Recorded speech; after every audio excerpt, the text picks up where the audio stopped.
un gusto para mí, realmente un placer meterme en el corazón de esa redacción, recibir a Cecilia Álvarez, ¿cómo andás? Y a Marcelo Pereira.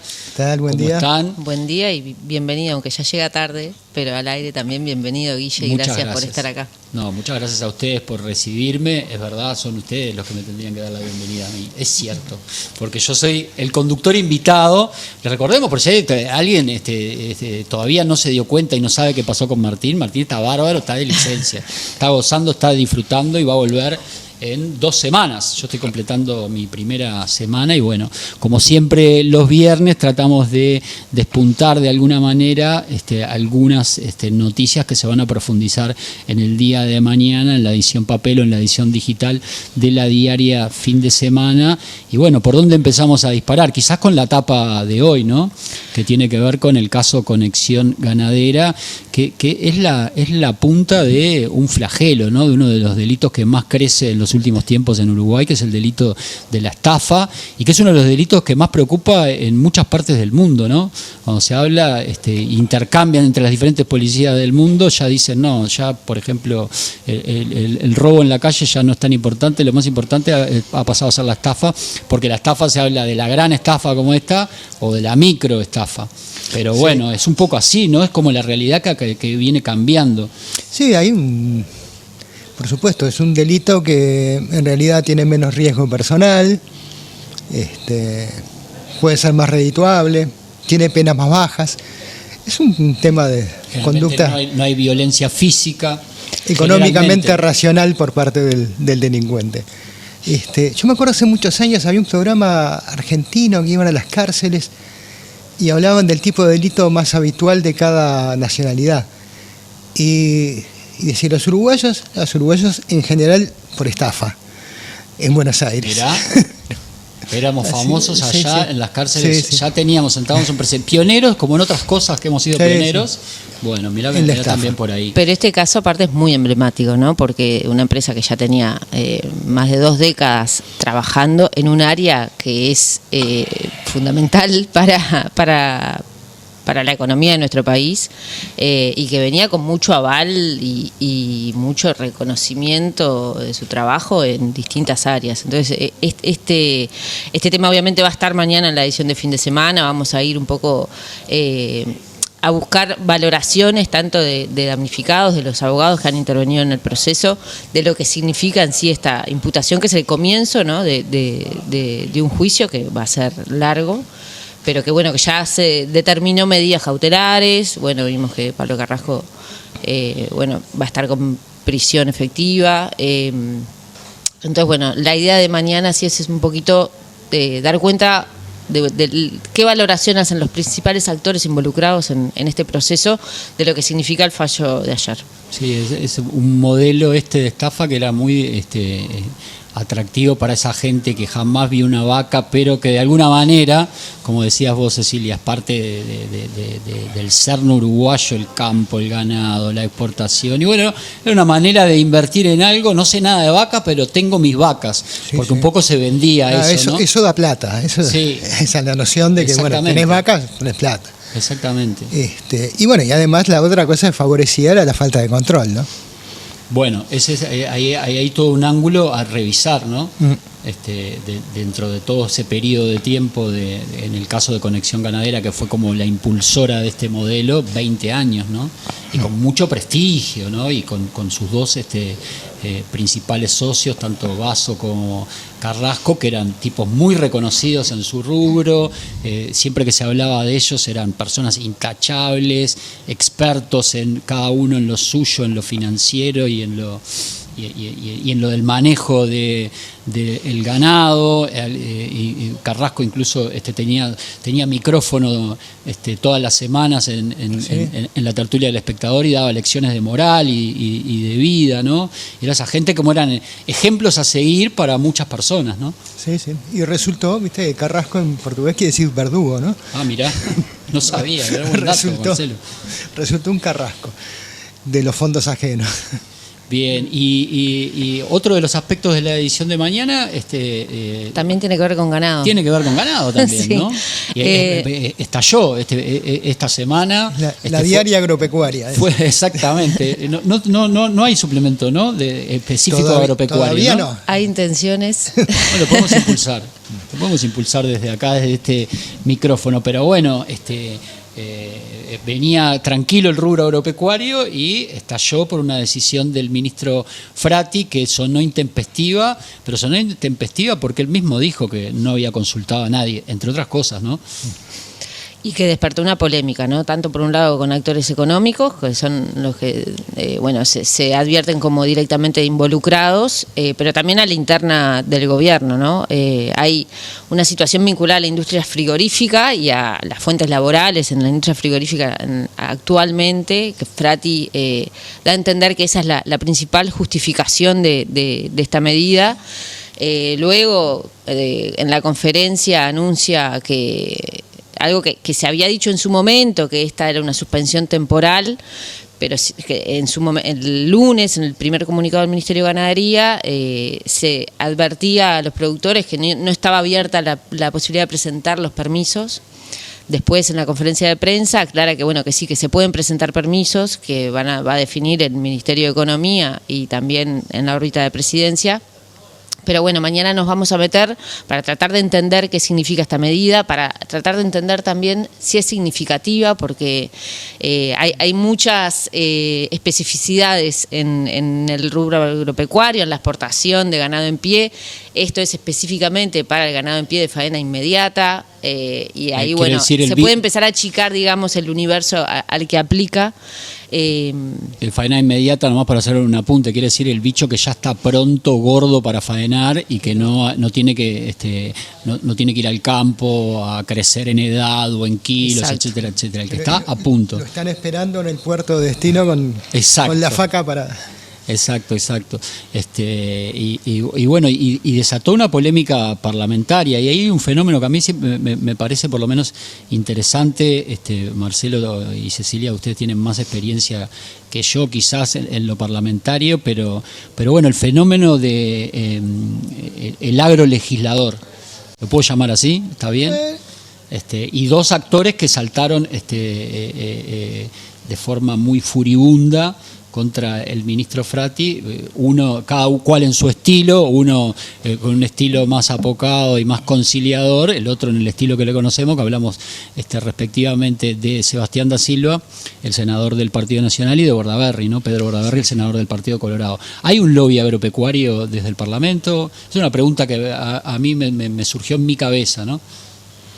No sé si hay algo tan organizado como puede haber en algún otro país. En Brasil, por ejemplo, que hay una bancada específica de gente que defiende el agronegocio. Por ahí mi mente se fue pero creo que siempre hubo, chicotazo. En el sistema partidario, que históricamente tuvo al principio muchísima más presencia de la gente más acomodada, por supuesto, en Uruguay eso quiere decir también gente que tiene campo, ¿no? Y los vínculos con las gremiales agropecuarias no son entre partidos políticos y gremiales agropecuarias, no son nuevos, ¿no? No, quizás en mi percepción, con esa cuestión de estilo que tiene da Silva, que él se presenta, ¿no? Se presenta como yo soy el defensor de, capaz que eso es lo que a mí me sorprendió. Hago una lectura desde lo personal, ¿no? Sí. Creo que también es en el caso de él y en el caso de alguna de la gente que protesta sobre esta medida en particular, hay también una manera de encarar la actividad agropecuaria y la relación con el gobierno, que es, el gobierno no tiene que decirnos nada. Porque no tiene ni idea, básicamente. Nosotros podemos hacerlo, nosotros decidimos que no nos vengan con cosas argentinas bueno, se habló. La primera reacción fue estos kirchneristas. Alguien habló de una medida kirchnerista, ¿no? Sí. No sé si no fue Bordaberry, esa gente que le gusta hablar del campo.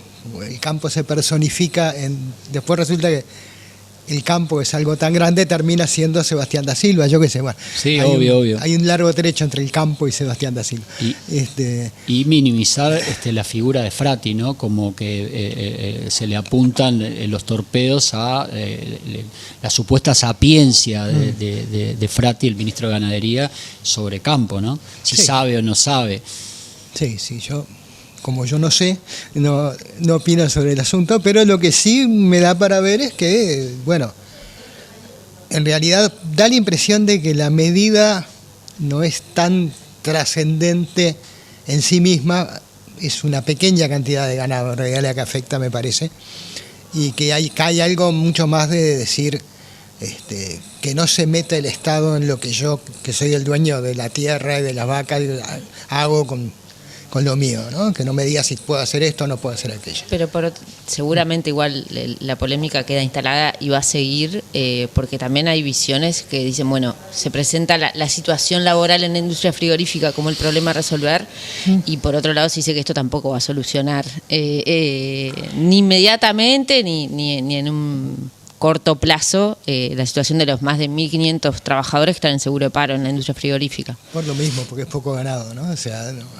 Claro, se faena rápido lo que estaría en esta época del año, que es invierno, donde baja la cantidad de ganado preparado como para ir directamente al martillo, como se hacía antes. Y bueno, se espera siempre a la primavera. Generalmente la industria frigorífica en el invierno manda gente, hace esto, tiene este modus operandi, manda gente al seguro de paro, ese seguro de paro lo paga por supuesto el Estado uruguayo, y esperan a que haya más oferta de ganado para que el precio baje, y ahí salen a comprar fuerte, ¿no? O sea que también acá atrás hay un tema de una lucha entre poderosos, entre la industria y los productores agropecuarios, ¿no? Pero por ejemplo, esta situación de la industria también tiene que ver con el primer tema que mencionábamos, ¿no? Porque uno de los frigoríficos aceptados es el frigorífico Casablanca, que quedó con dificultades, digamos, en su actividad por las deudas que tenía Basso, digamos, ¿no? Uno de los dueños. Entonces, las dificultades, digamos, que complican a la industria frigorífica son diversas y no siempre están vinculadas directamente con el precio, digamos, de la faena que requieren para poder trabajar.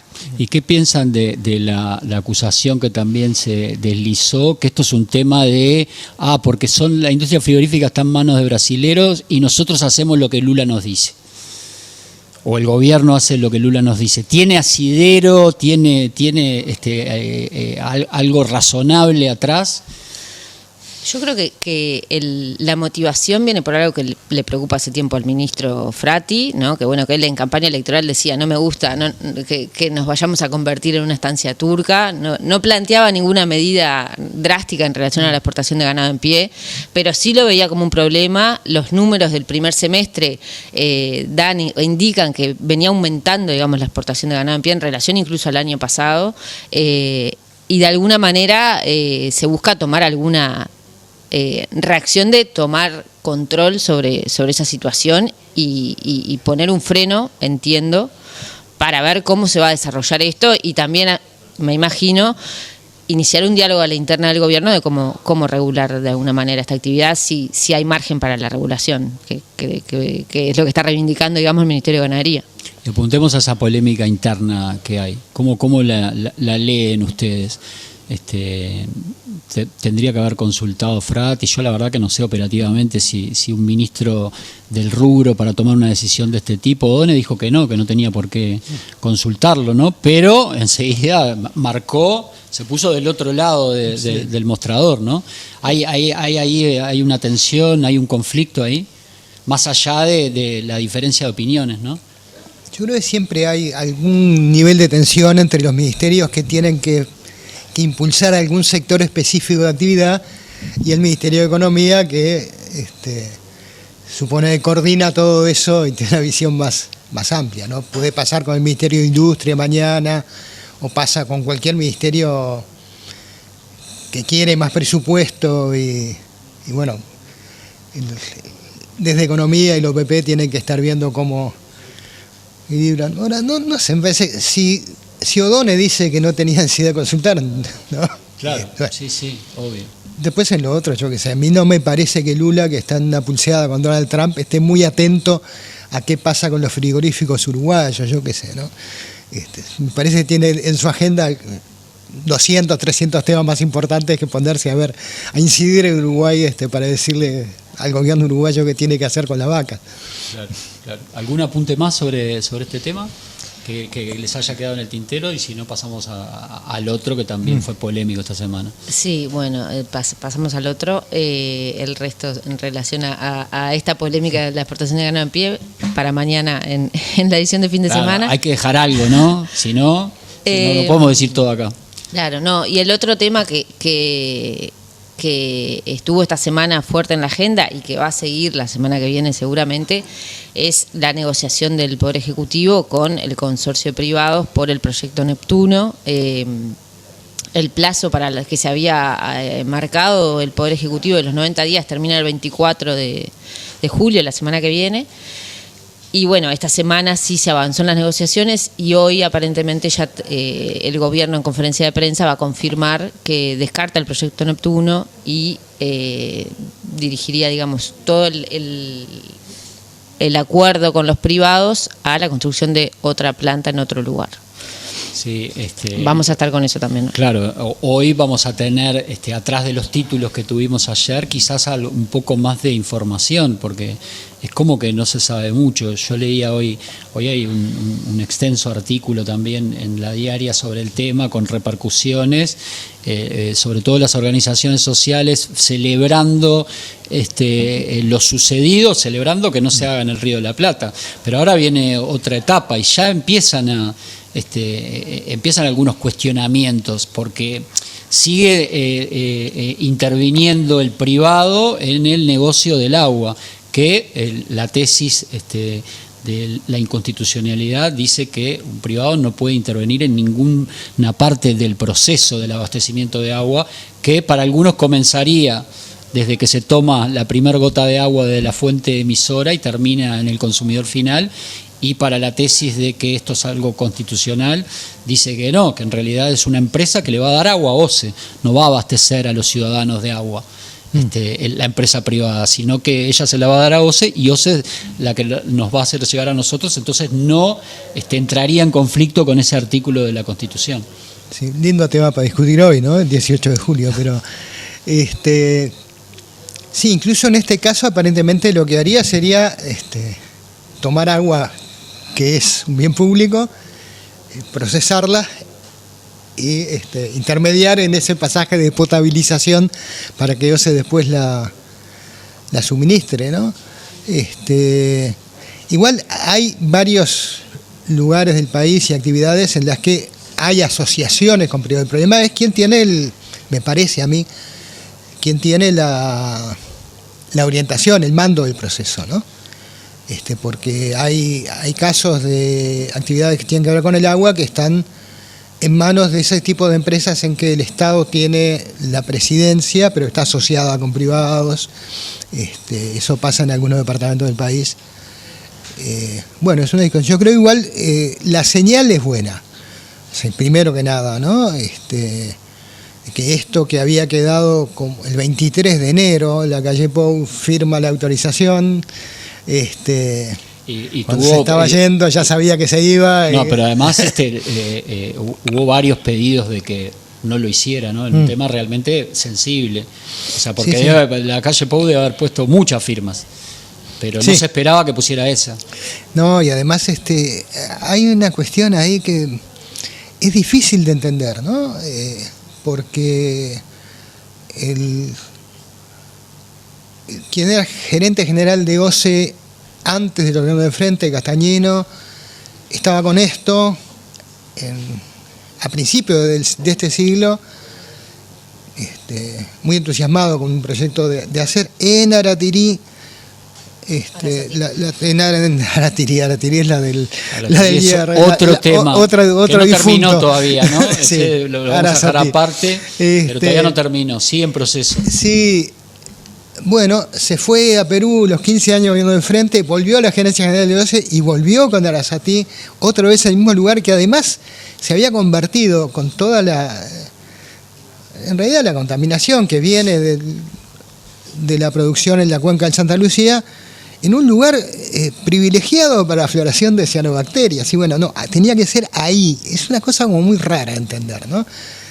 Yo todavía me estoy preguntando por qué, de todas las discusiones que hubo, nunca manejaron correrlo 3 cuadras. Entonces, no sé, es una cosa que me llama la atención. Sí, recién se especuló esta semana con que este gobierno lo podría llegar a correr a Bocas del Cufré. Finalmente nos enteramos. Sí, debían estar de lo más contentos en de Bocas del Cufré, que es un diario precioso, de que les iban a poner la potabilizadora. El otro día ahí, vino el abogado Juan Cereta acá, que bueno, que es representante de la Comisión del Agua y la Vida y de la Asociación Tucutucu, que es una asociación ya local de Arasatí, y bueno, decía que él como defensor de la tesis de la inconstitucionalidad, mover la planta no solucionaba nada. O sea, no importaba si la ponían en la luna de la planta, prácticamente. Sí. O sea, pero bueno, vamos a ver, porque entonces hoy vamos a tener esa conferencia de prensa en la cual va a estar el ministro de Medio Ambiente, va a estar Alejandro Sánchez y va a estar el presidente de OCE, Pablo Ferreri, Ortuño, Sánchez y Ferreri, y además va a estar el privado. Sí. Eso es interesante también. Supongo que estará Ruibal representando, que es la cara visible de Aguas de Montevideo, exactamente. Así que bueno, mañana promete entonces este tema en la edición, y nos quedó el diálogo social. El diálogo social. Un tema que ese sí copó la agenda también, esta ¿no? semana, desde el lunes, cuando se esperaban que estuvieran los nombres de los integrantes de los partidos políticos, que se terminaran de confirmar, pasó lo contrario, ¿no? Y los partidos políticos de la oposición, la mayoría, anunció que no iban a participar en estas condiciones por 2 argumentos gruesos. Por un lado, la representación que tienen los partidos políticos en el ámbito del diálogo social, que ellos aducen que están subrepresentados, que es poca.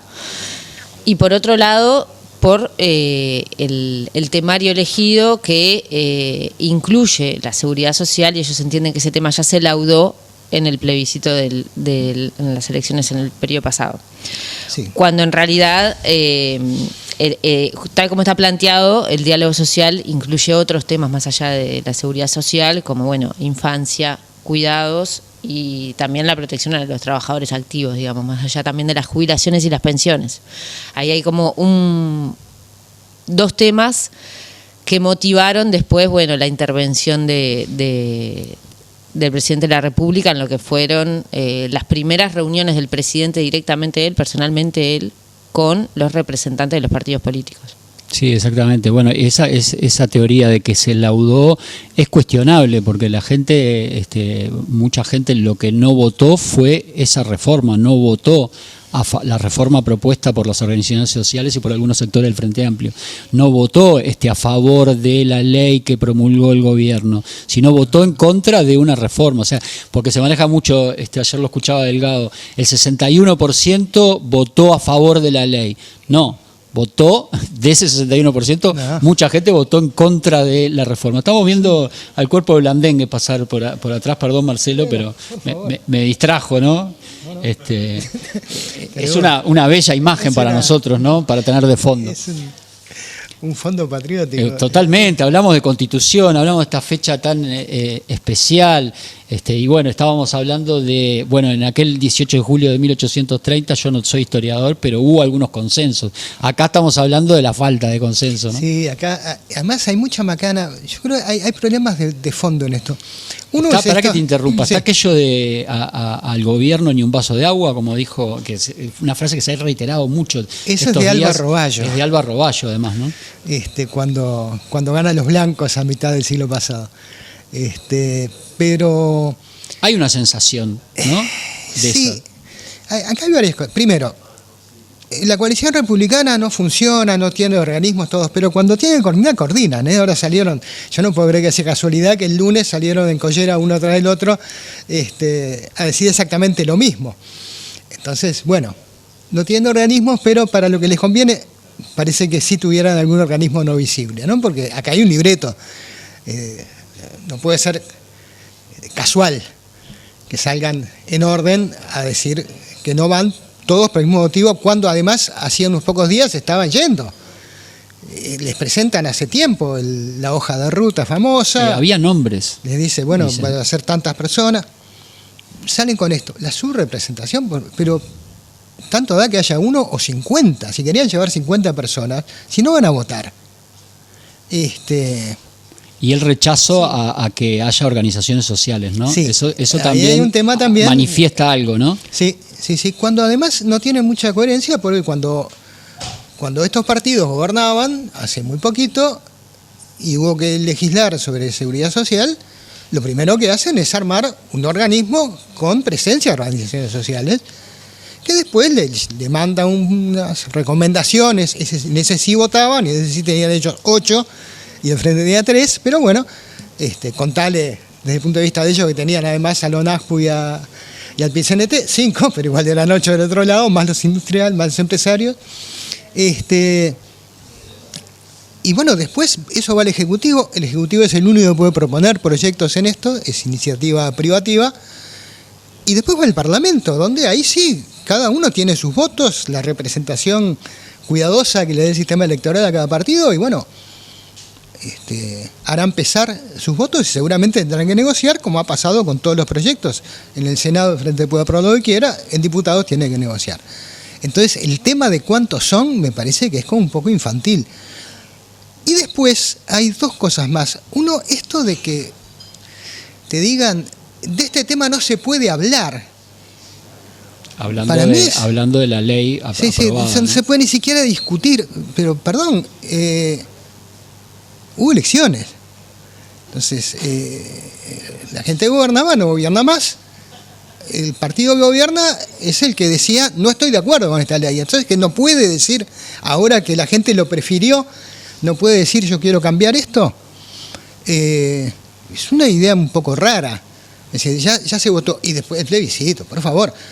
Ni siquiera, la gente lo que tenía que votar era si apoyaba o no apoyaba una propuesta del PCNT que el Frente no acompañó, que el presidente actual no acompañó, ¿no? Hizo toda la campaña diciendo que él prefería esta vía del diálogo, pero no quería aquella reforma. Y a esa persona y a ese partido fue que votó la gente en noviembre, no al que estaba. Entonces, hay una cierta dificultad de incorporar ese dato, ¿no? Pero además, ni siquiera se puede decir que la gente, ese 61%, bueno, por supuesto, no estuvo respaldando el proyecto que se había aprobado, la ley que se había aprobado. Ni siquiera se puede decir el 61% estuvo rechazando, 61% no apoyó la propuesta del PIT-CNT. Yo no sé, es imposible saber de ese 61% cuánta gente conocía perfectamente la propuesta, claro, cuánta no votó porque no sabía, no tenía opinión, en fin. Pero ahora hubo elecciones, cambió el gobierno. Y la otra cosa es que me parece que estamos, y eso me parece grave, estos partidos de oposición ahora, yo creo que están colgados de que lo que el diálogo social es sobre las jubilaciones. Y hay una cosa que es muy antigua, que es no entender, no haber escuchado ni siquiera, bastó con escuchar la teoría de presentación. Hay una cantidad de aspectos más de la protección social que yo creo que no los entienden mucho, no les importan. Todas las intervenciones de otro día fueron, el centro temático quizá más importante fue cuidados. Y es una cosa que no la valoran, que no la jerarquizan, les parece, bueno, esas son cosas para países desarrollados. Y es una cosa central. Una de las delegadas internacionales que estuvo hablando el otro día decía, si no hay cuidados no hay trabajo. Es una cosa muy fuerte, pero muy cierta. Claro, la gente tiene que dejar de trabajar para cuidar. ¿No? Y además, cualquiera de nosotros pudo llegar a trabajar porque alguien lo cuidó. Exacto. Y alguien cuidó, mientras trabajaba, alguien cuidaba el resto de la casa. Eso me parece que siguen pensando que acá es el segundo tiempo de la discusión de si a los 60 o a los 65 nos jubilamos, y es mucho más que eso. Yo creo que hay también otra mirada al asunto que quizás también es por donde vaya a profundizar la nota mañana de nuestra compañera Natalia Igual, que está trabajando en esto, que es que qué evaluación hace la ciudadanía, qué mensaje se le da a la ciudadanía, qué evaluación puede hacer la ciudadanía de este movimiento, ¿no? Porque por un lado hay un grupo de analistas, o algunos analistas, y también los ciudadanos pueden decir, bueno, la oposición no está de acuerdo con esto, ya se resolvió, hubo una comisión en el periodo pasado que abarcó muchos de los temas, y al no participar, bueno, deja deslegitimado un ámbito del que después van a surgir insumos para la discusión parlamentaria. Es lo esperable, es lo que responde a los juegos de oficialismo y oposición en un escenario aparte tenso por las dificultades del gobierno de asegurar las mayorías. Pero por otro lado, yo entiendo que la oposición pierde una oportunidad de participar en un ámbito que discute temas centrales, como lo que estaba marcando Marcelo ahora, temas que todos ya sabemos que los vamos a seguir discutiendo, que no va a haber una discusión final. El primer diálogo social sobre la seguridad social se fue en el primer gobierno de Tabaré Vázquez, 2005. Hubo otra instancia de diálogo social en el segundo gobierno de José Mujica, el gobierno pasado. O sea, es un tema que permanentemente va a estar en la discusión y en la agenda pública porque, bueno, tiene mucho que ver con el trabajo, con el bienestar, con los cuidados, con discusiones centrales, con la introducción de tecnología. Es inabarcable, con las cajas paraestatales. Hay muchísimos temas que dependen de esta discusión, con la infancia, que permanentemente se está actualizando. Hay que ayudar a la infancia. Bueno, acá vamos a discutir también eso. Y aparte que es una oportunidad también de alguna manera para la oposición, porque en el oficialismo hay distintas visiones sobre este tema. El diálogo social justamente fue una salida que encontró el Frente Amplio para plantear, bueno, hay gente que está de acuerdo con el plebiscito, hay gente que no está de acuerdo con el plebiscito, a la propia interna del oficialismo, del Ejecutivo, también en la bancada parlamentaria. Y en ese ámbito es donde van a surgir también esas diferentes miradas y visiones y que puedan generar también momentos de tensión en la interna. Y la oposición de alguna manera resigna la posibilidad de dar la discusión ahí.